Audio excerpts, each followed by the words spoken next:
हाँ जी, good afternoon. Last class में कुछ होमवर्क दिया गया था मेरी क्लास में पक्का ही दिया जाएगा होमवर्क तो।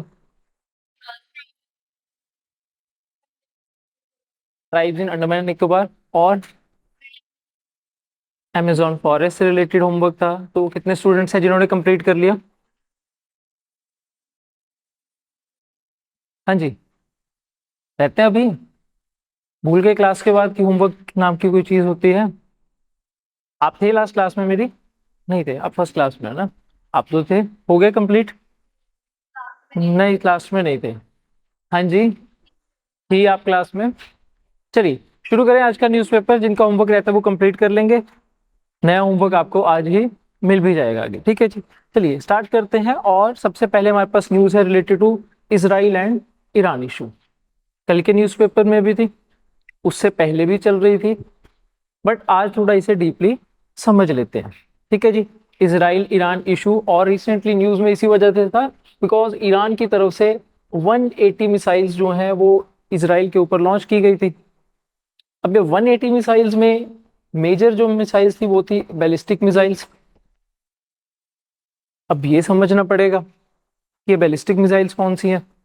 देन ये भी समझना पड़ेगा कि इंडिया के पास कौन सी बैलिस्टिक मिसाइल्स हैं, ठीक है। तो पूरा का पूरा समझते हैं कि आगे होगा क्या क्या नहीं होगा। इससे रिलेटेड इंडिया की स्टॉक मार्केट पर, हमारे इंपोर्ट्स पर, हमारे एक्सपोर्ट्स पर क्या इंपैक्ट रहने वाला है, तो पूरा समझेंगे आज इसराइल हमास इशू।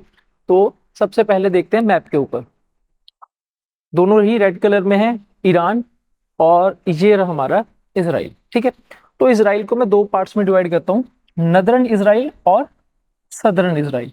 ये जो छोटा सा ग्रीन दिख रहा है ये है गाजा स्ट्रिप, जहाँ पर पूरी की पूरी फाइट चल रही है, ठीक है जी। नेक्स्ट देखिए, नॉर्थ इसराइल में कंट्री हमारे पास बॉर्डरिंग शेयर कर रही है, दैट इज लेबनान। और लेबनान में ही एक ग्रुप है जिसे हम बोलते हैं हिजबुल्ला, ठीक है। बहुत ज्यादा न्यूज में चल रहा होगा। न्यूज में क्यों चल रहा होगा तो देखिए, न्यूज में इसी से चल रहा है कि साउथ लेबनान में इसराइल जो है वो अटैक कर रहा है। साउथ लेबनान कौन सा होगा? अगर ये पूरा लेबनान है तो ये बन गया साउथ लेबनान, जिसका बॉर्डर शेयर हो रहा है विद इसराइल, ठीक है। अब इतना समझ आया। जो ईरान की तरफ से स्ट्राइक्स की गई थी वो की गई थी साउथ इसराइल में। क्यों की गई थी? क्योंकि जितने भी मेजर मिलिट्री इंस्टॉलेशंस हैं इसराइल की, मतलब मिलिट्री कैंप्स हैं, न्यूक्लियर इंस्टॉलेशंस हैं, वो सब कहां पर हैं? साउथ इसराइल में। डन, इतना समझ आया। अब समझते हैं कि क्वेश्चंस कौन कौन से हमें पता होने चाहिए इस पूरे चीज को देखते हुए, ये न्यूज देखते हुए कि यहाँ पे फाइट चल रही है, फाइट चल रही है, फाइट चल रही है। सबसे पहला क्वेश्चन जो आज हम समझेंगे वो ये है कि ईरान ने अटैक किया, ठीक है जी। बट ईरान ने अटैक करने के बाद अचीव क्या किया? सबसे पहली चीज, ईरान ने अटैक ही क्यों किया? सेकंड, क्या इसराइल से अब रिटेलिएशन होगी? यस, बिल्कुल होगी। जब रिटेलिएशन होगी तो इसराइल जो है वो कौन से अपने टारगेट्स अचीव करना चाहता है? मतलब आने वाले टाइम पीरियड में हमें फ्यूचर में देखने को मिलेगा, नेक्स्ट वीक देखने को मिलेगा इसराइल की तरफ से अटैक हो रहे हैं, क्योंकि अभी तो 48 आवर कंप्लीट हो चुके हैं, अभी तक इसराइल से कुछ भी जो है वो रिटेलिएशन हुई नहीं। नेक्स्ट थर्ड क्वेश्चन जो हम पढ़ेंगे वो ये होगा कि न्यूक्लियर वॉर की तरफ जा सकते हैं या नहीं जा सकते, क्योंकि इसराइल के पास भी न्यूक्लियर वेपन्स हैं और बहुत ज्यादा शोर था कि ईरान के पास भी न्यूक्लियर वेपन्स हो सकते हैं। और अगर ईरान के पास न्यूक्लियर वेपन्स होंगे तो ईरान जो है बैलिस्टिक मिसाइल्स यूज कर रहा है, 180 मिसाइल्स यूज कर रहा है। क्या ये सक्सेसफुल थी अपने टारगेट्स में या नहीं थी? यस, सक्सेसफुल थी। नेक्स्ट जो हम समझेंगे कि इंडिया का क्या स्टांस रहना चाहिए, हमारे लिए प्रॉब्लम है या नहीं, हमें चलना चाहिए कि कोई बात नहीं जैसे मर्जी चलता चलता रहे, हमारी लड़ाई तो नहीं है ये। बट क्या इसराइल में कुछ इंडियंस हैं जो काम कर रहे हैं? यस, बहुत ज्यादा इंडियंस हैं। देन क्या ईरान हमारे लिए इंपॉर्टेंट कंट्री है? यस, ईरान भी इंपॉर्टेंट कंट्री है। वहां पर हमारे कुछ प्रोजेक्ट्स हैं लाइक छाबार पोर्ट, ईरान से हम ऑयल इंपोर्ट करते हैं। तो अगर इस पूरे रीजन में वॉर और ज्यादा बढ़ी तो प्रॉब्लम होगी, ठीक है। तो सबसे पहला क्वेश्चन, दैट ईरान ने क्या अचीव किया या ईरान ने अटैक क्यों किया। मतलब आज लिखना कुछ नहीं, आज समझना ये पूरा इशू, ठीक है। ईरान ने अटैक क्यों किया? कोई भी स्टूडेंट न्यूज़पेपर बढ़िया लगा रहे हैं, आप डेली लगा रहे हैं, कुछ भी कुछ भी, बस ईरान सो रहा था, एक दिन उठा, उसे बोला कि चलो इसराइल के ऊपर 180 बैलिस्टिक मिसाइल छोड़ देते हैं, नहीं। तो फोर्सफुली था ईरान का ये अटैक करना, यस बिल्कुल। इसराइल जो है, ईरान के जो बैक्ड ग्रुप्स हैं, कौन कौन से ग्रुप बैक किए गए हैं, तो देखिए, सबसे पहले ईरान के पास सपोर्ट है of the Hamas. Then Lebanon में हिजबुल्ला ग्रुप जो है, उसे भी बैकिंग कौन करता है, हमास। नेक्स्ट हूती रेबल्स, इन्हें भी सपोर्ट कौन करता है, ईरान। और इसराइल ने क्या किया, हमास के ऊपर एक्शन चल रहा है, यस, गाजा स्ट्रिप में अटैक चल रहे हैं। हिजबुल्ला के ऊपर अटैक हो रहे हैं वेस्ट लेबनान में, साउथ लेबनान में, यस, हिजबुल्ला के ऊपर भी हो रहे हैं। हौती रेबल्स के ऊपर हो रहे हैं, यस। प्लस ईरान के अंदर भी अटैक हो रहे थे। ईरान के सेकंड नंबर के जो लीडर्स हैं, उन्हें अटैक किया जा रहा है और उन्हें मारा जा रहा है। आपने देखा होगा कि लास्ट बहुत ज्यादा न्यूज चल रही थी कि ईरान के ये लीडर की डेथ हो चुकी है, ईरान के ये लीडर की डेथ हो गई है, मिलिट्री जनरल्स की डेथ हो रही है, असैसिनेट हो रहे हैं, इनके न्यूक्लियर जितने भी साइंटिस्ट हैं उन्हें मारा जा रहा है। तो ईरान के ऊपर फोर्स था कि ईरान तो अब अटैक करेगा ही करेगा। तो इसने, ईरान ने पहले भी ये किया था, अप्रैल में किया था, और अब वापिस ये किया। क्लियर। नेक्स्ट, अब इसराइल क्या कर सकता है रिटेलिएशन में, ईरान पर अटैक करेगा, या फिर ईरान की जो प्रॉक्सीज हैं इन पर अटैक कर सकते हैं। पहले तो प्रॉक्सीज पकड़ो ना, प्रॉक्सीज पर अटैक करिए। नेक्स्ट अटैक करेंगे ईरान के ऊपर, लेकिन ईरान की कौन सी एरियाज पर अटैक करें, ईरान तो बहुत बड़ा है। अब प्रॉब्लम कहां पर है कि ईरान ने यहाँ पर 180 मिसाइल्स यूज की। 180 मिसाइल्स जो है बैलिस्टिक मिसाइल्स हैं, और इनमें से काफी मिसाइल्स जो हैं वो प्रिसीजन स्ट्राइक कर पाई। ये इंपॉर्टेंट फैक्ट है कि ईरान के पास ये टेक्नोलॉजी है कि ईरान प्रिसीजन स्ट्राइक कर रहा है, जहां पर वो चाहता था वहीं पर अटैक कर पा रहा है। तो इसका कुछ मेजर आउटकम हो सकते हैं, बिल्कुल हो सकते हैं। अभी तो सिर्फ उन्होंने सिर्फ बैलिस्टिक मिसाइल्स ही यूज किए हैं, कल को अगर ईरान के पास न्यूक्लियर वेपन हुए तो वो सीधा न्यूक्लियर अटैक, प्रिसीजन अटैक इस पर करेंगे, इसराइल पर कर सकते हैं।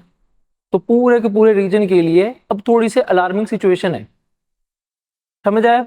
तो मतलब इसराइल अगर रिटेलिएट करेगा तो ईरान के जो न्यूक्लियर फैसिलिटीज हैं उसके ऊपर अटैक होंगे अब। और अब ज्यादातर न्यूज में लिखा भी जा रहा है कि ईरान के जितने भी न्यूक्लियर वेपन्स हैं जहां पे भी वो बना रहे होंगे, वहां पर क्या होंगे, अब अटैक होंगे ही होंगे। नेक्स्ट क्वेश्चन आता है, क्या फिर हम जो है वो न्यूक्लियर वॉर की तरफ जा रहे हैं, क्या हम न्यूक्लियर वॉर की तरफ जा रहे हैं। न्यूक्लियर वॉर, या अगर इसराइल, ईरान के पास न्यूक्लियर होते, इसराइल के पास न्यूक्लियर होते, तो इससे फायदा रहता है, नुकसान रहता है, थोड़ा सा सोच कर आराम से बताओ, क्योंकि फिर इसी कंटेक्स्ट को हम किसी और वॉर के साथ भी क्या करेंगे, कनेक्ट करके देखते हैं। फायदा रहता है कुछ और, कुछ भी क्लास में अपना बहुत फ्रीली अटैक कर रहे हैं इसराइल भी और ईरान भी एक दूसरे के ऊपर, क्योंकि उन्हें पता है कि ईरान के पास न्यूक्लियर नहीं है। ऐसा नहीं है कि ईरान एक दिन में न्यूक्लियर पावर बन जाएगा, कि पाकिस्तान को बोलेगा कि आप अपने 4 साइंटिस्ट भेजिए, यहाँ पे जो है मैं न्यूक्लियर पावर बन जाऊंगा, या चाइना से ले लेगा। इतनी जल्दी तो कोई न्यूक्लियर पावर बनता भी नहीं, मतलब नियर टाइम में 1 महीने में भी ईरान न्यूक्लियर पावर नहीं बनने वाला, टाइम लगेगा उसे। इसराइल को ये बात पता है, तो इजीली आप क्या कर सकते हैं, अटैक कर सकते हैं। बट अगर ईरान के पास न्यूक्लियर वेपन्स होते तो,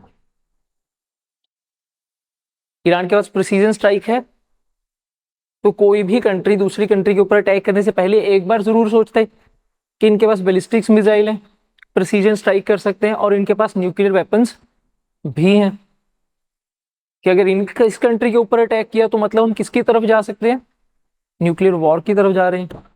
तो ऐसा नहीं है कि न्यूक्लियर वॉर जो है वो वॉर करवाएंगे ही। न्यूक्लियर वेपन्स अगर आपके पास हैं तो एक डेटरेंस की तरह है, कि सामने वाले को एक बार सोचना जरूर पड़ेगा वॉर शुरू करने से पहले। कंटेक्स्ट देख लीजिए, India China, India China border के ऊपर जितने मर्जी डिस्प्यूट होते रहे, हम फायरिंग भी नहीं करते, क्योंकि दोनों कंट्रीज को पता है कि दोनों कंट्रीज के पास क्या है, बैलिस्टिक मिसाइल्स हैं, प्रिसीजन स्ट्राइक कर सकते हैं, और न्यूक्लियर वॉरहेड्स भी हैं। सिमिलरली पाकिस्तान इंडिया, हमारी एस्केलेशन होती है लेकिन उस लेवल तक नहीं होती कि पूरे फुल फ्लैज वॉर पर चले जाए। क्लियर।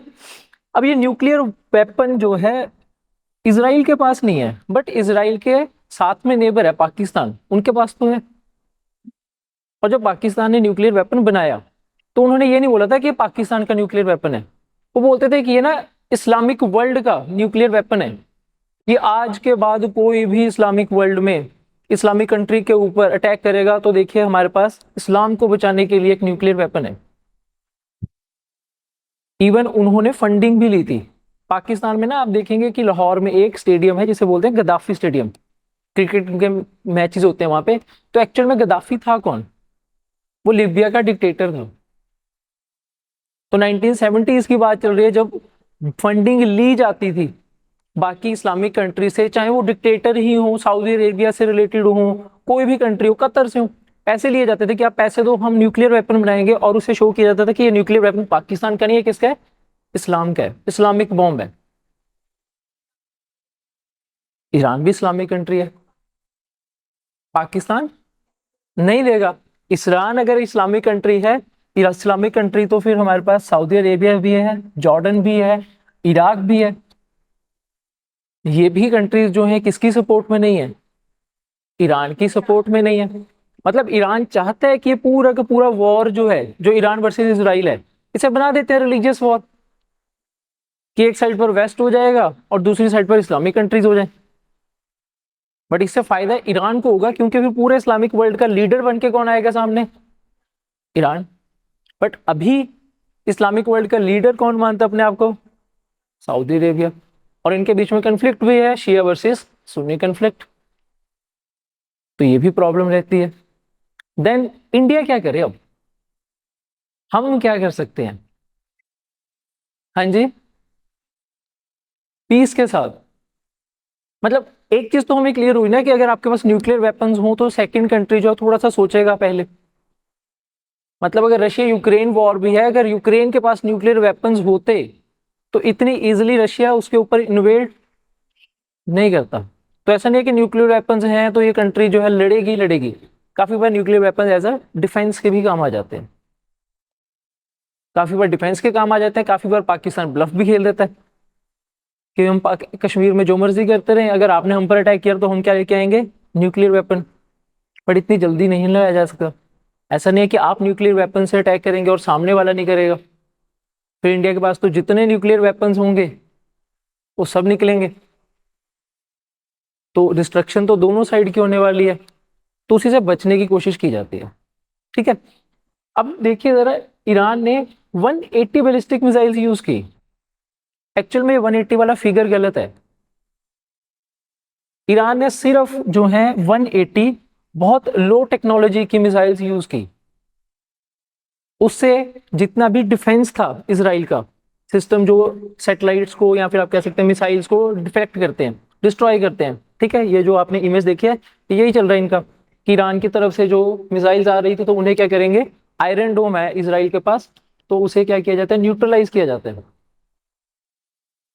बट ये कभी भी जो डिफेंस सिस्टम है इनकी एक्यूरेसी कंप्लीट नहीं होती। इनकी एक्यूरेसी मेनली रहती है 80%, 90%।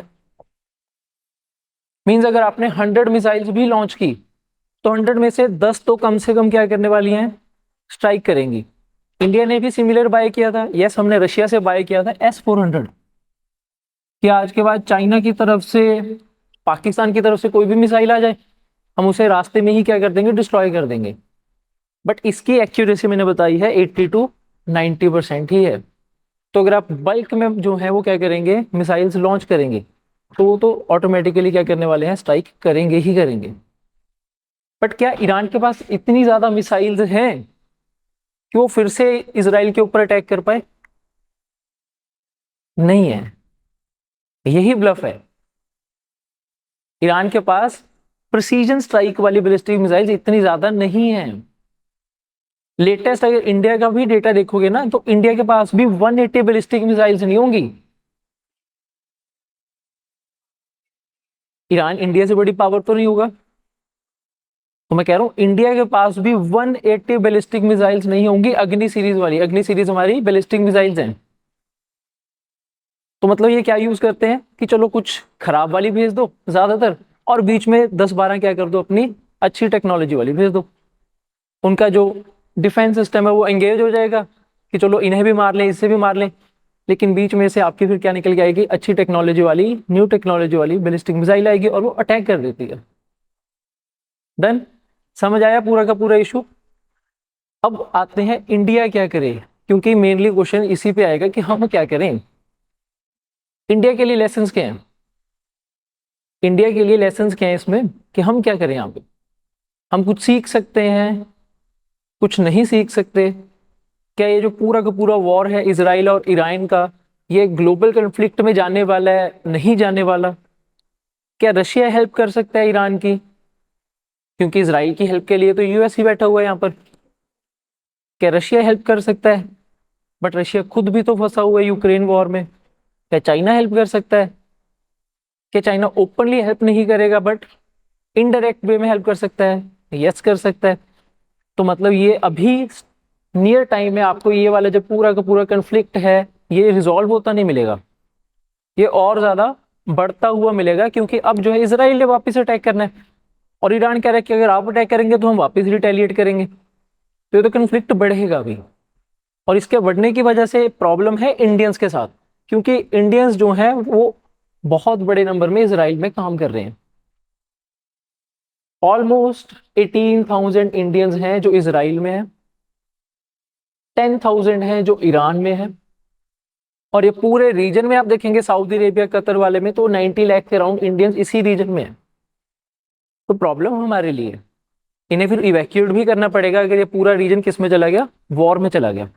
ठीक है, नेक्स्ट, ईरान से जो है हम ऑयल भी जो है वो सप्लाई करते हैं। ईरान से नहीं करेंगे बट ये पूरा रीजन जो है हमारे पास, तो इधर से हमारा ऑयल के इंपोर्ट भी होते हैं। तो ये पूरा रीजन अगर चला गया वॉर में तो हमारे ऑयल नहीं आएगा, तो फिर हमारी इकोनॉमी कैसे चलेगी, तो फिर हमारी शेयर मार्केट का क्या होगा। तो प्रॉब्लम है। तो इंडिया को जल्दी से जल्दी मैक्सिमम क्या रोल करना चाहिए, मीडिएटर का अपनाना चाहिए, इनकी टेंशंस को क्या करना चाहिए, कम करना चाहिए। हमारे ईरान के साथ अच्छे रिलेशन है, यस। हमारे इजराइल के साथ अच्छे रिलेशन है, यस।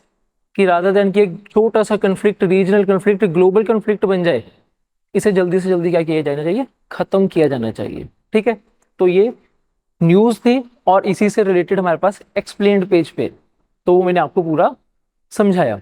कि लास्ट मंथ अगर आप देखेंगे इजराइल के मिनिस्टर से भी हमारी बात की थी, प्राइम मिनिस्टर ने, इवन पैलेस्टाइन के प्राइम मिनिस्टर से भी बात करके आए थे जब यूएनजीए में गए थे। मेरे ही न्यूज़पेपर मैंने आपको दिखाया भी था, वो पूरी की पूरी फोटोज भी थी। ठीक है, तो हमें क्या करना चाहिए, मीडिएटर की तरह यहाँ पे काम करना चाहिए। डिप्लोमेसी है, दबा के डिप्लोमेसी करते हैं। बाकी यहाँ पर जो प्लेयर्स हैं like Qatar, like Egypt, like Turkey, इनके भी रोल जो है अब बढ़ जाएंगे। कतर को करना चाहिए कि जो इंडिया काम कर रहा है, कि दोनों के बीच में जल्दी से जल्दी नेगोशिएशंस करवा दो, वॉर खत्म करवाओ। सेम चीज जो है वो इजिप्ट भी कर सकता है, वही चीज सऊदी अरेबिया भी कर सकता है, यूएई भी कर सकता है, बट कर नहीं रहे। क्यों? सबके पर्सनल इंटरेस्ट है। सऊदी अरेबिया ये थोड़ी चाहेगा कि ईरान को नेगोशिएशंस करवा के चलो कोई बात नहीं चलने दो आगे, नहीं, वो बोलेंगे हाँ मारो 2-3 और स्ट्राइक्स करो, हमारे कंपटीटर हैं, इस्लामिक वर्ल्ड के हेड बनना चाहते हैं, तो इनकी इकोनॉमी खत्म करो, सैंक्शंस लगाओ। बट रादर देन कि फिर कन्फ्लिक्ट बड़ा बड़ा बड़ा बढ़ते जाएगा। ठीक है, तो इसे रीड ओनली में रखिएगा, बाकी जो मेन चीजें हैं मैंने आपको बताई। देखिए इसकी वजह से न्यूज, कल ही इंडिया की स्टॉक मार्केट कितना गई नीचे, 2%। जब भी ऐसे कन्फ्लिक्ट होंगे हमारी स्टॉक मार्केट कहाँ जाएंगी, नीचे ही जाएंगी। आज रिकवर करने की कोशिश करेंगी, यस। आज देखेंगे तो हमारी स्टॉक मार्केट ग्रीन में होगी, बट शाम तक न्यूज आ जाएगी इसराइल ने और ज्यादा मिसाइल्स या ईरान ने मिसाइल्स फायर की, तो कल वापस जाएगी ये रेड में। तो इंडियन स्टॉक मार्केट से फॉरेन पोर्टफोलियो इन्वेस्टर्स जो हैं वो अपने पैसे निकालना शुरू कर देंगे। नेक्स्ट, अब ये बना हमारा प्रीलिम्स का क्वेश्चन, जरा लिखेंगे।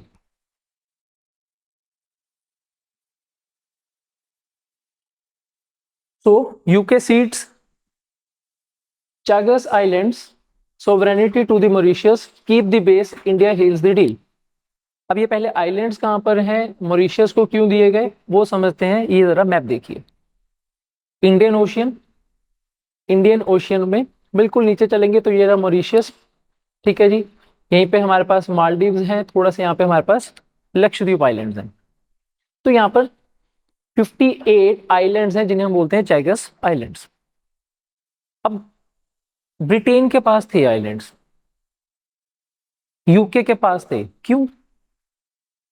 एक इंपीरियल पावर था, कॉलोनीज थी, इंडिया भी उसकी कॉलोनी था, मॉरिशस भी उनका कॉलोनी था। तो जब उन्होंने इंडिपेंडेंस दी, मॉरिशस को इंडिपेंडेंस दी, इंडिया को इंडिपेंडेंस दी, सबको दे दी, बट ये वाले जो कुछ हाईलैंड्स है ना, ये ब्रिटेन ने अपने पास रखे, क्योंकि ये इंडियन ओशियन में इनकी पोजीशन अच्छी है। इंडियन ओशियन में अगर आप अटैक करना चाहते हैं अफ्रीका पे, अटैक करना चाहते हैं अरेबियन पेनिनसुला में, आप अफगानिस्तान अटैक करना चाहते हैं, इंडिया अटैक करना चाहते हैं, Malaysian state of Malacca control करना चाहते हैं, तो इनकी पोजीशन अच्छी है। तो तब से लेके अब तक ये ब्रिटेन के पास ही थे और इन पर केस चल रहा था। मॉरिशस का ये कहना था कि ये आइलैंड्स हमारे हैं, हमें वापस होने चाहिए, और उन्हें ये वापस सारे के सारे आइलैंड्स मिल गए। सारे के सारे नहीं मिले, सिर्फ एक आइलैंड जो है दैट इज डियागो ग्रासिया, ये ब्रिटेन ने अपने पास रखा है, और ये आइलैंड आज भी और पहले भी ब्रिटेन का मिलिट्री बेस रहा है। ठीक है जी। बट ये बाकी के जितने भी आइलैंड्स हैं, पिट बैंक, एडमंटन, ये सब जो है ये किसे दे दिए गए हैं? मॉरिशस को दे दिए गए हैं। तो अब देखिए, US cedes Chagos islands sovereignty to Mauritius, keeps the base, base कौन सा? Diego Garcia. India hails the deal. India इतना खुश क्यों हुआ इस डील से? आइलैंड्स मिले मॉरिशस को, देने वाला ब्रिटेन था, हम क्यों खुश हो रहे थे? कोई वजह? हमारे नजदीक है, हमारे रिलेशन अच्छे रहने चाहिए, और हमारी कनेक्टिविटी बढ़ जाएगी। और अगर हम ना देते या ब्रिटेन ना देता, तो ऑटोमेटिकली वहां पर इन्फ्लुएंस किसका इंक्रीज भी होता? चाइना का इंक्रीज होता, क्योंकि चाइना एंटी वेस्ट है। तो मॉरिशस में पूरी की पूरी ड्राइव चलती कि चाइना वाले बढ़िया हैं, इंडिया वाले खराब हैं, ब्रिटेन वाले खराब हैं, ये हमारे आइलैंड्स नहीं वापस कर रहे। तो इंडिया कह रहा है बहुत बढ़िया हो गया कि आपने ये दे दिए, बस एक आइलैंड जो है दैट इज डियागो ग्रासिया, वो रख लिया। अब प्रीलिम्स के क्वेश्चंस आएंगे कौन कौन से, तो देखिए सबसे पहले इसके बारे में समझ लेते हैं। ठीक है, तो इसकी थोड़ा हिस्ट्री देखते हैं। तो मॉरिशस जो है इसकी स्ट्रेटेजिक मिलिट्री बेस है। थोड़ा सा पीछे चलते हैं, 1966 में एग्रीमेंट साइन हुआ था ब्रिटेन और यूएस के बीच में कि ये दोनों कंट्रीज एक दूसरे को बेस जो है यूज कर सकते हैं। जब अफगानिस्तान में यूएस ने अटैक करने थे, या जहीं पर भी अटैक करने थे, इराक में अटैक करने थे, तो यूएस ने इसी बेस से क्या किया था? अपने आप को रिफ्यूल किया। वैसे तो नहीं होगा यूएस से आ रहे हैं प्लेन्स सीधा अफगानिस्तान पर अटैक करके वापस जा रहे हैं, नहीं, तो उन्होंने यहाँ पर रिफ्यूलिंग की थी। नेक्स्ट, और इसमें कुछ इंपॉर्टेंट, देन हमारे पास आ जाएगा इससे रिलेटेड थोड़ी सी हिस्ट्री आ जाती है। इस पूरे आइलैंड में, ये 58 आइलैंड्स में कोई भी आपको अभी सेटलमेंट नहीं मिलेगी, कोई लोग नहीं रहते। बट ऐसा नहीं था पहले नहीं रहते थे, पहले रहते थे। इन अर्ली 1800s फ्रांस की तरफ से यहाँ पर जो है कुछ स्लेव्स को लाया गया था। वो अफ्रीका के भी स्लेव्स थे, इंडिया के भी स्लेव्स थे, और उनसे प्लांटेशन करवाई गई थी यहाँ पर। बट जब फ्रांस से ये एरिया ब्रिटेन के पास गया, तो ब्रिटेन ने ये पूरा एरिया खाली करवा दिया। यहाँ पे जितने भी लोग थे, ऑलमोस्ट यहाँ पर 2000 सिविलियंस रहते थे, उन्हें निकाल दिया कि चलो यहाँ से मॉरिशस चले गए वो। और ये पूरा एरिया यूज किया गया किस चीज के लिए? मिलिट्री बेस के लिए यूज किया गया। इंटरनेशनल कोर्ट ऑफ जस्टिस में इससे रिलेटेड केस चला 2017 में, और वहां पर जजमेंट आई थी कि ये पूरे आइलैंड्स जो है वो किसे वापस दिए जाने चाहिए? मॉरिशस को दिए जाने चाहिए, और वही अब फाइनल हो गया। बस एक नहीं गया, तो याद रखिएगा, और उसका नेम है डियागो ग्रासिया। क्या ऐसे और भी आइलैंड्स हैं जो डिस्प्यूट में रहते हैं? यस। क्या आपके यूपीएससी प्रीलिम्स में क्वेश्चन पूछे जाते हैं? यस। तो जरा हेडिंग डाल लीजिए अपने नोट्स में, डिस्प्यूटेड आइलैंड्स, डिस्प्यूटेड आइलैंड्स। और फर्स्ट लिखिएगा जो आज न्यूज में है, कौन से हमारे? Chagos islands, dispute between Mauritius and Britain. Similarly हमारे पास डिस्प्यूट में रहते हैं और न्यूज में भी रहते हैं सेनकाकू आइलैंड। सेकंड नंबर के ऊपर आप लिखेंगे सेनकाकू आइलैंड। ये आइलैंड्स डिस्प्यूट में रहते हैं between Japan and China. Senkaku island dispute between Japan and China. Next third number के ऊपर हम लिखेंगे Kuril island, KURIL, Kuril islands dispute between Russia and Japan. Kuril island dispute between Russia and Japan. Next Falkland island,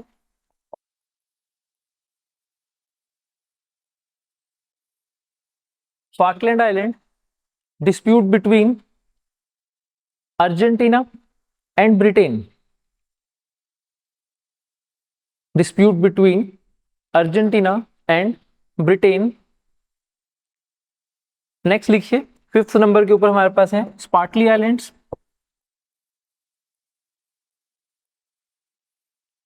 Spratly island dispute between China. Spratly island dispute between China comma Vietnam, China Vietnam comma Philippines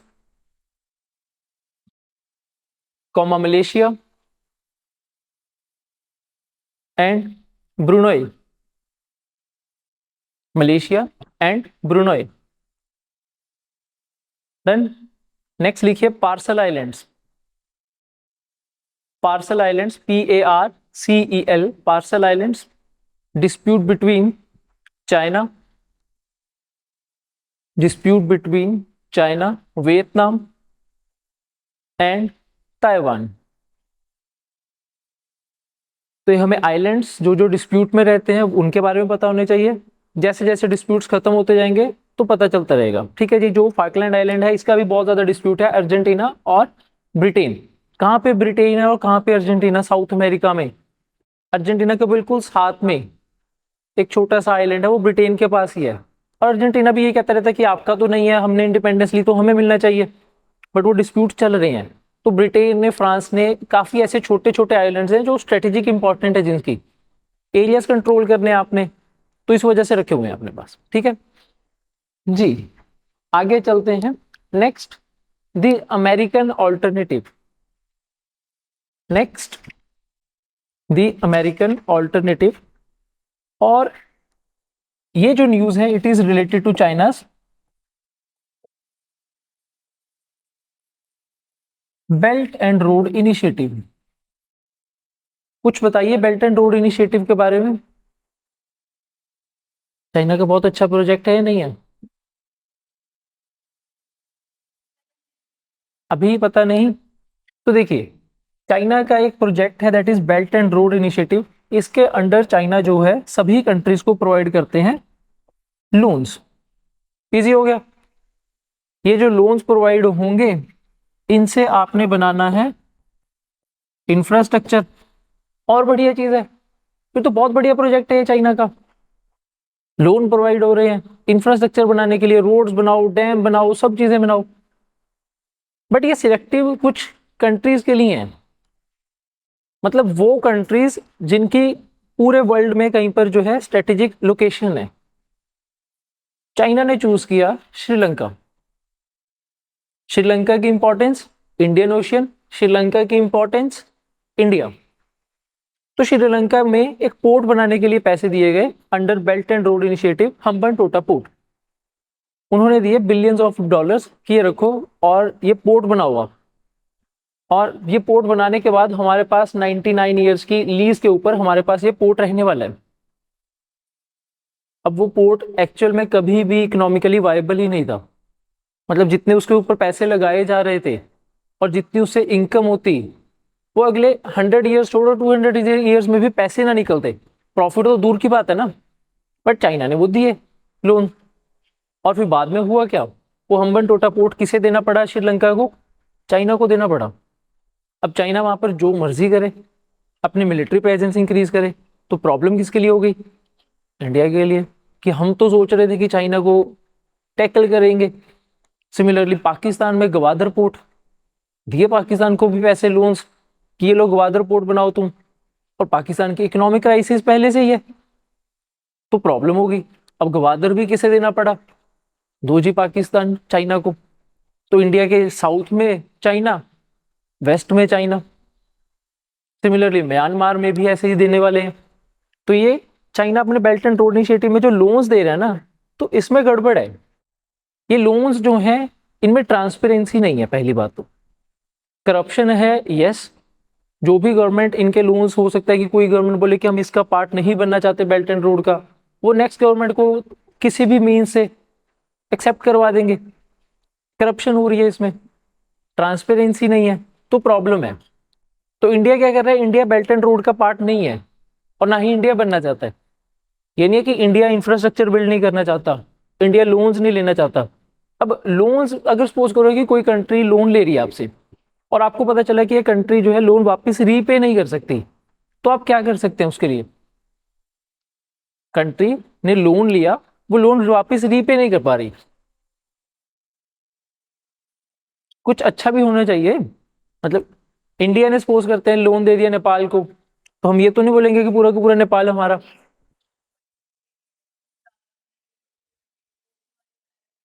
ऐसे नहीं ना कर सकते, लूटना थोड़ी है। फिर आप पे और चाइना में डिफरेंस क्या हुआ कि आप भी बोलने लगे कि एरिया दे दो, एरिया दे दो।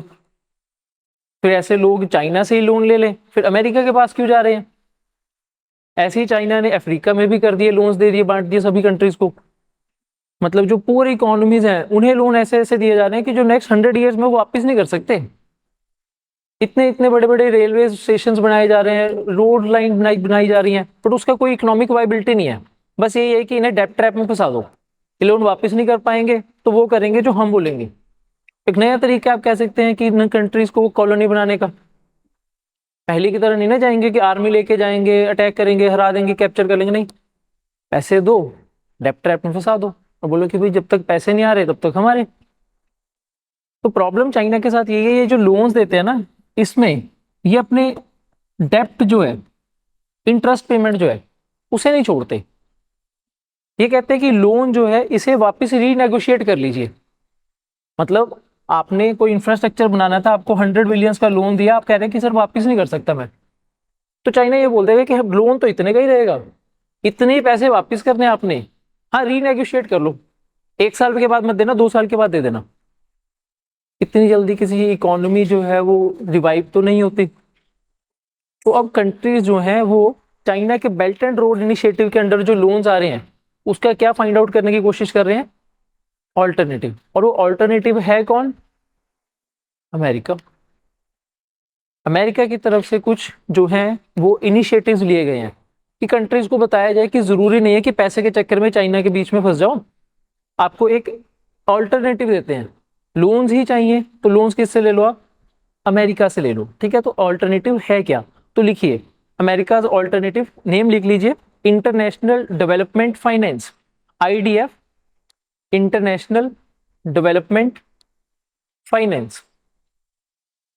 इसमें अमेरिका की तरफ से जो है वो एक चीज की गई है कि वो डेप्थ छोड़ देते हैं, कर्जा जो है, इंटरेस्ट जो है वो छोड़ देंगे, बोलेंगे एक्चुअल अमाउंट दे दो, ट्रांसपेरेंसी रखते हैं।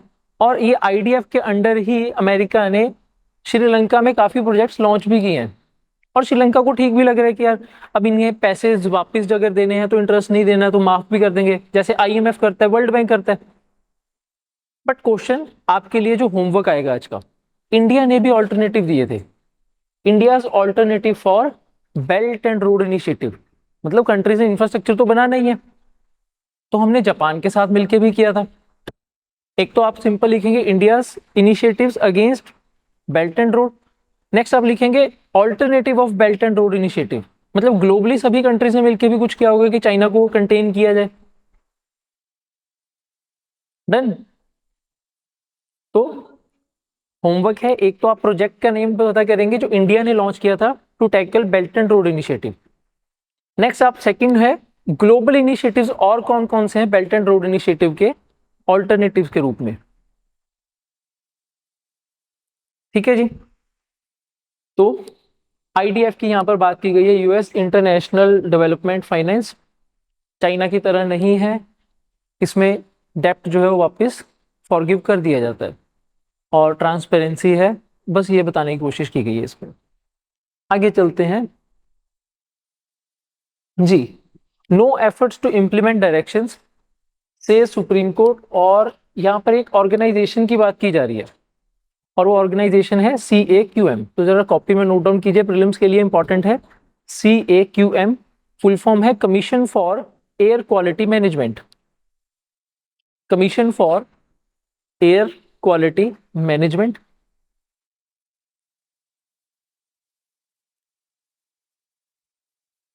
Commission for air quality management. अब कुछ चीजें लास्ट क्लास में मैंने आपके साथ डिस्कस की थी शायद एयर क्वालिटी से रिलेटेड। तो एयर क्वालिटी, एयर पोल्यूशन एक मेजर प्रॉब्लम है नॉर्थ इंडिया में, नॉर्थ इंडिया में स्पेसिफिकली दिल्ली में। तो दिल्ली का जितना भी पोल्यूशन है वो सिर्फ दिल्ली की वजह से है, एडजॉइनिंग एरियाज की वजह से भी है। एडजॉइनिंग एरियाज राजस्थान है, उत्तर प्रदेश है, हरियाणा, पंजाब है, इधर से भी पोल्यूशन जाता है। तो अगर मैं सिर्फ एक दिल्ली में ही ऑर्गेनाइजेशन बना दूं और उसे बोलूं कि आज के बाद तुम्हारी जुरिस्डिक्शन है, सिर्फ दिल्ली में पोल्यूशन जो है वो कम हो, ये कुछ कर ही नहीं पाएंगे। बोलेंगे सर हमारा पोल्यूशन तो बहुत कम है, जो एडजॉइनिंग एरिया से हमारे पास पोल्यूशन आ रहा है वो तो कम कर दो ना। तो इसी वजह से 2021 में एक ऑर्गेनाइजेशन बनाई गई थी जिसका नेम है CAQM। ठीक है, तो लिखिए second point, it is a statutory body. It is a statutory body under CAQM, under act का नाम बता रहा हूं मैं यहाँ पे, under CAQM that is commission for air quality management in NCR, and adjoining areas act of 2021। तो मतलब किसी ने ये सोचा कि ऐसे नहीं चलेगा, पंजाब के, हरियाणा के, राजस्थान के, उत्तर प्रदेश के, इन सभी के पोल्यूशन बोर्ड्स के कुछ मेंबर को लाना पड़ेगा, बिठाना पड़ेगा एक जगह पे और बोलना पड़ेगा कि तुम्हारी वजह से दिल्ली में पोल्यूशन हो रहा है, तो आप अपना भी पोल्यूशन कंट्रोल कीजिए, दिल्ली NCR का भी पोल्यूशन है उसे कंट्रोल कीजिए। डन। तो मतलब CAQM में कौन कौन सी स्टेट्स के मेंबर हो सकते हैं? एक तो दिल्ली के ही होंगे, देन पंजाब, हरियाणा, हिमाचल नहीं, और पंजाब, हरियाणा, राजस्थान, उत्तर प्रदेश और दिल्ली। तो 5 स्टेट्स हैं जिनके मेंबर्स आपको CAQM में मिलेंगे। अब आ जाइए न्यूज के ऊपर। तो सुप्रीम कोर्ट जो है वो पूछ रहे हैं CAQM से कि तुम क्या कर रहे हो। आपको 2021 के बाद बना भी दिया गया, पावर्स भी दे दी गई, आपने बोला कि सर आसपास वाले रीजन से आ रहा है पोल्यूशन तो उनके मेंबर्स भी बिठा दिए इसमें। क्या इस साल फिर मतलब दिल्ली में पोल्यूशन नहीं होगा? मतलब इस बार लोग इजीली दिवाली मना पाएंगे, पटाखे फोड़ पाएंगे दिल्ली में, या वहां पे इस बार भी पोल्यूशन वाली वेकेशंस होंगी बच्चों की? होंगी, दिख ही रहा है वो तो। डेली बेसिस के ऊपर आप देखेंगे तो दिल्ली में प्रॉब्लम है पोल्यूशन की। क्या पंजाब और हरियाणा में फार्मर्स जो है वो स्टबल बर्निंग करना बंद कर चुके हैं? नहीं। क्या उन स्टेट्स ने कुछ किया? नो। तो इसी वजह से सुप्रीम कोर्ट ने पकड़ लिया ने कि तुम कर के रहे हो ये तो बता दो। ठीक है, तो हमारे लिए न्यूज़ फॉलोअप चलते रहेंगे, जब तक दिवाली नहीं आ रही है न्यूज़ आती रहेंगी। बट हमारे लिए इंपॉर्टेंट क्या है, CAQM ऐसी एक ऑर्गेनाइजेशन एग्जिस्ट करती है, इसमें 5 स्टेट्स हैं, दिल्ली, पंजाब, हरियाणा, राजस्थान एंड उत्तर प्रदेश भी है, इनके आपको ऑफिशियल्स मिल जाएंगे। ठीक है, चलिए आगे न्यूज़ है। CM says the villages that elect the sarpanch anonymously will get ₹5 lakh grant। Important है जी, नहीं इंपॉर्टेंट छोड़ दो। सिंपल है, पंजाब की न्यूज़ है कि लोकल बॉडीज इलेक्शन होंगे, पंचायत के इलेक्शन होंगे, और ये बोला जा रहा है कि जो भी गांव अपने आप ही अपने सरपंच चूज कर लेगा, मतलब वोटिंग नहीं होगी, तो उन्हें अलग से ग्रांट दी जाएगी 5 लाख रुपीज़ की। क्योंकि वहाँ पे अगर वोटिंग होगी तो एक्सपेंडिचर होगा, लोग लाने पड़ेंगे, पूरा का पूरा सिस्टम बिठाना पड़ेगा इलेक्शंस के लिए, तो उसमें खर्चे आएंगे। तो इससे बढ़िया लोग क्या करें, खुद ही अपने सरपंच चूज कर लें। प्लस इलेक्शंस होते हैं तो फिर ग्रुप भी बन जाते हैं गांव में, फिर लड़ाइयाँ भी होती हैं। तो इस सबसे बढ़िया आप क्या करो, खुद ही चूज कर लो कि भाई हमारे सहमति से ये बंदा जो है सरपंच बनेगा। ठीक है, तो उसे इंकरेज करने के लिए 5 लाख की ग्रांट की बात की गई है, नथिंग एल्स। आगे चलते हैं। नेक्स्ट, हमारे finance foreign minister S Jaishankar to meet the new Sri Lankan president today. Change हुआ था प्रेसिडेंट श्रीलंका में, यस। और ये जो इस बार प्रेसिडेंट आए हैं ये काफी ज्यादा पहले एंटी इंडिया थे। तो ये भी हो सकता है कि अब श्रीलंका में आपको एंटी इंडिया सेंटिमेंट्स देखने को मिले, बट वो ना हो तो भी जो है हमारे फॉरेन मिनिस्टर जल्दी जल्दी उनके साथ मीटिंग करना चाहते हैं। और इंडिया की एक पॉलिसी है, that is India's neighbourhood policy first, और इसके अंडर हम जल्दी जल्दी वहां जा रहे हैं कि सर बताइए, आपकी इकोनॉमी जो है वो खराब है, आपकी पॉलिटिकल सिचुएशन जो है वो खराब है, तो इंडिया आपको कैसे हेल्प करेगा। इससे पहले कि वो चाइना के पास जाएं, किसी और के पास जाएं, उनसे लोन्स लेने की बात करें, फिर हम बैठे देखें कि ये हो क्या गया हमारे नेबरहुड में, हम पहुंच जाते हैं वहां पे। ठीक है, next, simple one liner news. Pali, Prakrit, Marathi and Bengali और असमीज, इन लैंग्वेजेस को दिया गया है क्लासिकल लैंग्वेजेस का tag. Simple one liner Punjab PCS में ऐसे स्टेट्स में जनरली पूछ लिया जाता है आपसे कि अभी रिसेंटली कौन कौन सी लैंग्वेजेस को क्लासिकल टैग दिए गए हैं। तो क्लासिकल टैग है पाली, प्राकृत, मराठी, बंगाली एंड असमीज को। बीजेपी की तरफ से इवन इलेक्शंस के टाइम पीरियड में ये भी बोला गया था कि दैट पर्शियन लैंग्वेज, ठीक है, उन्होंने 3 पीस की बात की थी, 3 पीस थे पाली, प्राकृत एंड पर्शियन। पर्शियन को बोल रहे हैं कि आगे जाके देंगे क्लासिकल, अभी पाली, प्राकृत, असमीज, बंगाली और मराठी को स्टेटस दे दिया गया। पाली लैंग्वेज कौन सी एरिया की है, जहां से बुद्धिज्म शुरू हुआ। बुद्धिज्म पूरी की पूरी जो है पाली लैंग्वेज में ही प्रोपोगेट किया गया था बाय द गौतम बुद्ध। ठीक है जी, आगे चलते हैं। Next, elephant in the room. अब ये थोड़ा इंटरेस्टिंग है। इंडिया में एलिफेंट्स हैं, पहले एलिफेंट्स को मैं 2 पार्ट्स में डिवाइड करता हूँ। एक होते हैं एशियन एलिफेंट्स, एक होते हैं अफ्रीकन एलिफेंट्स। अफ्रीकन एलिफेंट्स थोड़े से हाइट में बड़े होते हैं, एशियन एलिफेंट्स थोड़े से हाइट में छोटे होते हैं। हमारे जो एशियन वाले हैं वो थोड़े से गोल मटोल से होते हैं, ठीक है, खाते ज्यादा होंगे नो। चलो वापिस आते हैं, इंडिया में कितनी पॉपुलेशन है एशियन एलिफेंट्स की। इंडिया में एशियन एलिफेंट्स की कितनी पॉपुलेशन हो सकती है।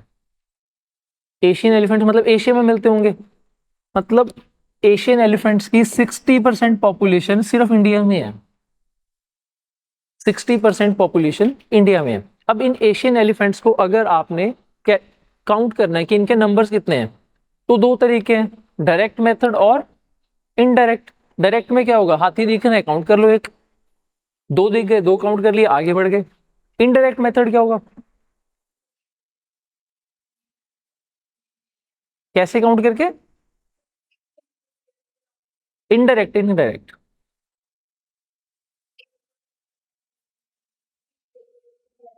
वो तो डायरेक्ट ही है ना, मैंने सीधा हेड काउंट ही कर लिए उनके, इतने दिख रहे हैं काउंट कर लिए। इनडायरेक्ट मेथड होगा, मैं जंगल में गया मुझे हाथी नहीं दिखे, मुझे हाथी के फुटप्रिंट्स दिख गए, मैं देख रहा हूँ कि ओके यहाँ पे 3 हाथी यहाँ से एलिफेंट्स जो है पास किए, तो मैं लिख लूंगा कि इस पूरे फॉरेस्ट में मुझे तो नहीं दिखे बट फुटप्रिंट तो थे। या हम क्या कर सकते हैं, एलिफेंट की जो डंग होती है, वेस्ट होता है, उसे देख लो कि यार ये 3 हाथियों का जो है एलिफेंट्स का वेस्ट लग रहा है, तो कैलकुलेट कर लो। तो डायरेक्ट मेथड भी है और इनडायरेक्ट मेथड भी है। जनरली हो क्या रहा था, हम ना पहले डायरेक्ट मेथड से ही चलते थे कि हेड काउंट फाइंड आउट करते हैं, हेड काउंट फाइंड आउट करते हैं, बीच में हमने फिर शिफ्ट स्विच किया towards indirect method. Indirect method में हम फिर फुटप्रिंट्स की तरफ जाना शुरू किए, बट इनडायरेक्ट मेथड में ना प्रॉब्लम आ रही है, आपके पास एक्यूरेट डेटा नहीं होता। तो जब तक हम इनडायरेक्ट मेथड से करते जा रहे थे तो हमें लग रहा था कि बहुत बढ़िया सब कुछ, एलिफेंट्स की जो है वो पॉपुलेशन इंक्रीज हो रही है, डिक्रीज भी नहीं हो रही। बट जब अभी वापस स्विच किया हमने डायरेक्ट मेथड में, तो पता चला कि नहीं, इनकी जो पॉपुलेशन है वो डिक्रीज हुई है। इतना ज्यादा इंपॉर्टेंट हमारे लिए ये नहीं है, बट अगर एलिफेंट की पॉपुलेशन इंडिया में डिक्रीज हो रही है तो इंडियन गवर्नमेंट ने इससे रिलेटेड कोई काम पहले किए होंगे, एलिफेंट्स को रोकने के लिए, इनकी इलीगल हंटिंग ना हो, इनकी पॉपुलेशन इंक्रीज हो, हमने कोई इनिशिएटिव्स लिए होंगे। जैसे टाइगर से रिलेटेड था प्रोजेक्ट टाइगर, सिमिलरली क्या हमने प्रोजेक्ट एलिफेंट कभी लॉन्च किया, यस किया, लिखिए जरा कॉपी में फिर project elephant. Project elephant was launched in year, no, no, 1992. Project Elephant was launched in year 1992. Next point, it was a centrally sponsored scheme to protect the elephants. It was centrally sponsored scheme to protect the elephants. अब elephants है ना, protection, एक तो elephants आपको मिल जाएंगे wild में, जंगलों में घूम रहे हैं, बट इंडिया में सिर्फ जंगलों में एलिफेंट्स नहीं है, और कहाँ पे है, जू के अलावा, और लोगों ने अपने पास भी तो रखे होते हैं, लोगों ने अपने पास भी रखे होते हैं, जू में भी होते हैं, सर्कस वालों के पास भी होते हैं, ठीक है। तो उन एलिफेंट्स को बोला जाता है captive elephants.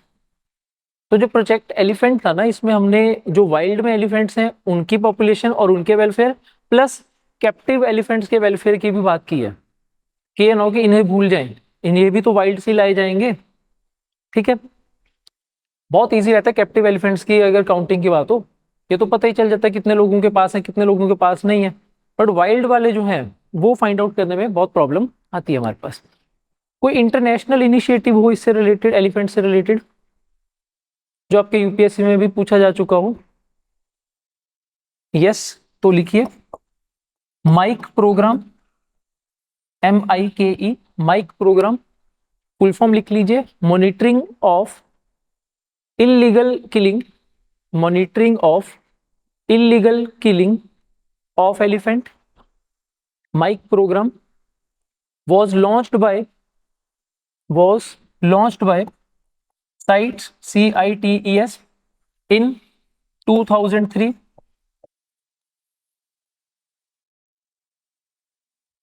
Was launched by CITES in 2003. ठीक है, तो ये कुछ हमारे पास एलिफेंट से रिलेटेड प्री वाले फैक्ट हमें पता होने चाहिए, कि अगर इनकी पॉपुलेशन डिक्रीज हो रही है कोई बात नहीं है, बट हमें इनके बारे में कुछ पता तो हो। अब इनका स्टेटस क्या है, क्रिटिकली एंडेंजर्ड है, वल्नरेबल है, मतलब पॉपुलेशन के हिसाब से इन्हें अलग अलग कैटेगरीज में डालना होता है। तो जो एशियन एलिफेंट्स हैं those are in endangered category. सिर्फ मैं यहाँ पे एशियन एलिफेंट्स की बात कर रहा हूँ, अफ्रीकन एलिफेंट्स की बात नहीं कर रहा हूँ।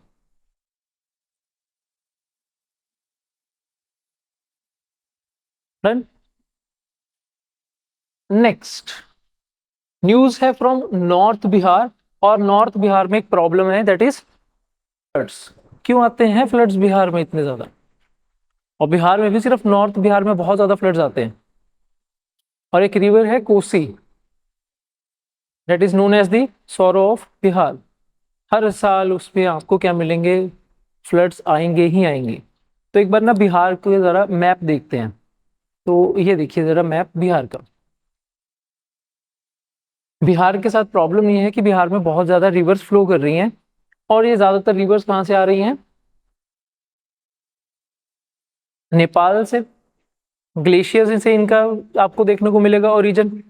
तो मींस अगर नेपाल में बहुत ज्यादा रेनफॉल होगी तो इनमें भी वाटर लेवल इंक्रीज होगा, तो नॉर्थ जो हमारा बिहार है इसमें क्या मिलता है आपको, फ्लड लाइक सिचुएशंस हो जाती हैं। तो बिहार में जो फ्लड्स है ना, इन्हें हम 4 पार्ट्स में डिवाइड करते हैं कि यहाँ पे फ्लड्स आते क्यों हैं। सबसे पहले बिहार में आते हैं फ्लैश फ्लड्स। फ्लैश फ्लड्स हो सकते हैं due to the rainfall in Nepal. Nepal में बारिश हुई तो नीचे ग्राउंड लेवल के ऊपर बिहार में आएगा वो सारा का सारा पानी, तो यहाँ पे फ्लैश फ्लड्स आ जाते हैं। बट फ्लैश फ्लड्स ये है कि बहुत जल्दी आएंगे और बहुत जल्दी चले भी जाएंगे, वाटर आगे की तरफ चला जाएगा, कोई दिक्कत नहीं हमें। Next second, the river floods have a lead of time of 24 hours but it could take more than a week for water to recede. मतलब रिवर में फ्लड आ गया, एक तो है कि वहां पे नेपाल में बारिश हुई थी उसकी वजह से बाढ़ आई, एक वैसे बाढ़ आ गई हमारे पास बिहार में। और ये जो फ्लड्स आए बिहार में ये आएंगे 1-2 दिन में, लेकिन जाते हुए कितना टाइम लगेगा, पानी को वापस जाते हुए महीने लग जाएंगे। नेक्स्ट थर्ड है हमारे पास ड्रेनेज कंजेशन। अब ये बड़ी प्रॉब्लम है, ड्रेनेज कंजेशन। रिवर्स हैं बहुत ज्यादा है, इन्हें क्या किया गया, नैरो किया गया। जैसे हमारे पास यहाँ पे रिवर है कोसी, हमें ना पहले पता था कि जो कोसी रिवर है ये बार बार बिहार में इसकी वजह से फ्लड्स आएंगे, तो गवर्नमेंट क्या कर सकती थी, इसे चारों तरफ से कवर कर देती थी, कुछ तो करते। बट उससे हमने क्या किया, इसका जो एरिया है वो लिमिटेड कर दिया। अब रिवर तो चल रही है, मॉनसून टाइम पीरियड में भी रिवर आ रही है तब इसमें वाटर लेवल ज्यादा होगा। जब क्योंकि ग्लेशियर से आ रहे हैं तो अपने साथ ये डेब्रिस भी लेके आएंगे, स्टोन्स भी लेके आएंगे, सैंड भी लेके आएंगे। तो वो स्लोली स्लोली एरिया जो है वो नीचे की तरफ जो एम्बैंकमेंट की गई थी उसमें वो सारा का सारा डेब्रिस कलेक्ट होगा। तो वाटर का लेवल हमेशा क्या करेगा, हर साल राइज करता रहेगा, राइज करता रहेगा। तो कोसी को हमने चारों तरफ से जो है उसे कन्फाइंड कर दिया, तो हर साल हमें क्या करना पड़ता है, इसकी एम्बैंकमेंट को ऊपर ऊपर ऊपर करना पड़ता है। कुछ ऐसे भी रीजन होते हैं जहाँ पे नीचे रह जाता है, तो वहां पे क्या आ जाता है, फिर फ्लड्स आ जाते हैं, प्रॉब्लम होगी यहाँ पे। नेक्स्ट फोर्थ टाइप है हमारे पास परमानेंट वाटर लॉगिंग एरियाज।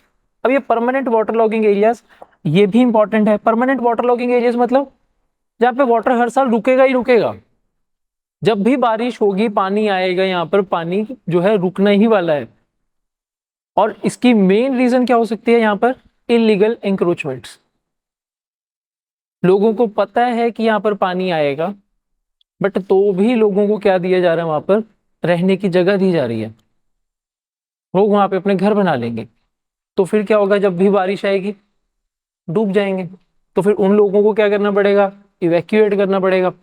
तो पहली तीन छोड़ दो कि चलो फ्लैश फ्लड्स नेपाल में हम कुछ नहीं कर सकते, वैसे फ्लड्स आ गए बारिश ज्यादा की वजह से कुछ नहीं कर सकते, ड्रेनेज कंजेशंस हैं करनी पड़ेगी, कुछ नहीं कर सकते। बट ये जो फोर्थ है परमानेंट वाटर लॉक्ड एरिया, ये तो हमने खुद बनाई है ना, इसके साथ तो कुछ करना चाहिए।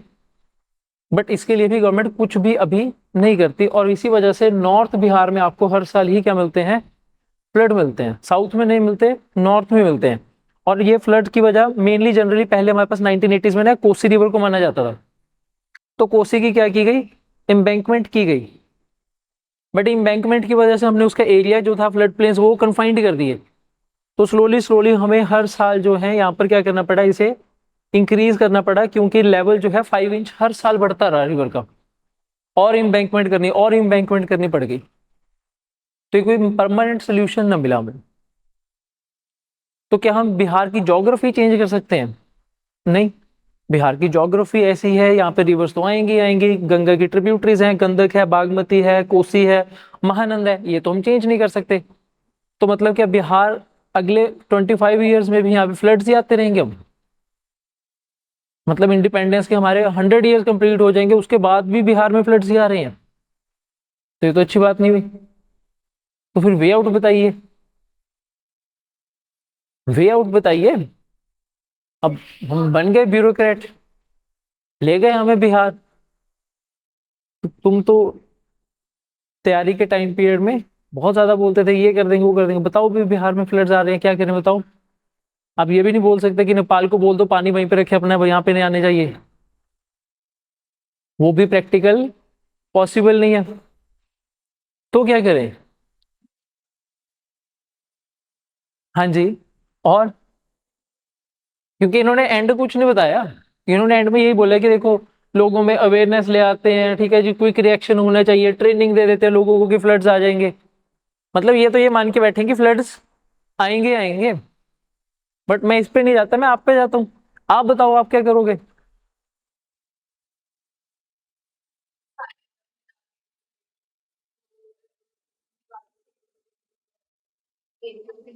एम्बैंकमेंट और ज्यादा कर दो, और ज्यादा कर दो, कोसी हर साल 5-5 इंच बढ़ती रहेगी, कितनी ले जाएंगे, ग्रेट वॉल ऑफ इंडिया बना देंगे आप तो ऐसे कोसी के ऊपर एक, है नहीं। एरिया वाइड कर दो, और एरिया इंक्रीज कर दो, रादर देन ऐसे ऊपर जाने की वजह से थोड़ा सा इंक्रीज कर दो, बेचारी रिवर को भी सांस लेने का मौका मिल जाएगा। और